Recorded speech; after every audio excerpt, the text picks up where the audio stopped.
1972 was a historic year. It was actually when the first video game console got released. The Magnavox Odyssey, known as the godfather of video game consoles, was the first of its kind to be marketed to the general public. Magnavox presents Odyssey, the electronic game of the future. Created by Ralph H. Baer, he wanted people to do more than just watch TV, and wanted to create fun experiences that had never been done before.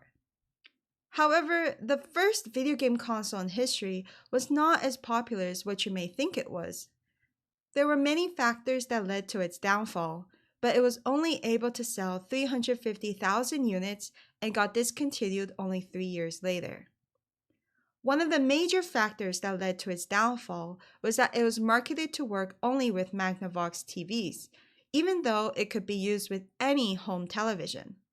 Sanders Associates, the company behind the Magnavox Odyssey, also sold each console for $100, which is around $700 today. The system also could only do very minimal things.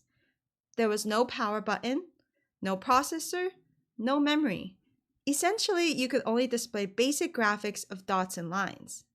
In order to display colors and some more detailed graphics, users had to physically place transparent plastic overlays over their TV screens. The console also was powered by batteries and could not keep records of scores and relied on players to remember. However, it did provide interchangeable game cards. Although not considered cartridges, it did inspire later gaming consoles, including the Atari and Nintendo Entertainment System. Each Magnavox console also came with 2 controllers, which had knobs instead of buttons. There were also some add-ons you could get, including a light gun that was actually produced by Nintendo that could be used in some games like Shootout, where players had to shoot people at various spots on the screen. The game reminds me of modern FPS games like Valorant, where I aim at enemy players on my screen instead of NPCs. Modern FPS games are usually more complex as the enemies are moving versus standing. However, there are FPS shooting practice range games like Aim Labs, which helps players improve shooting accuracy in FPS games. There were no sound capabilities in the Magnavox Odyssey, which made the experience feel even more lacking. There was no hardware to generate audio since the console was using a simple analog circuitry. Games relied on visual components rather than sound. Imagine playing a game without hearing any background music, sound effects, even a "you lose" sound. It made the gameplay a bit confusing and stale. The most popular game on the console was table tennis, known now as Odyssey Pong.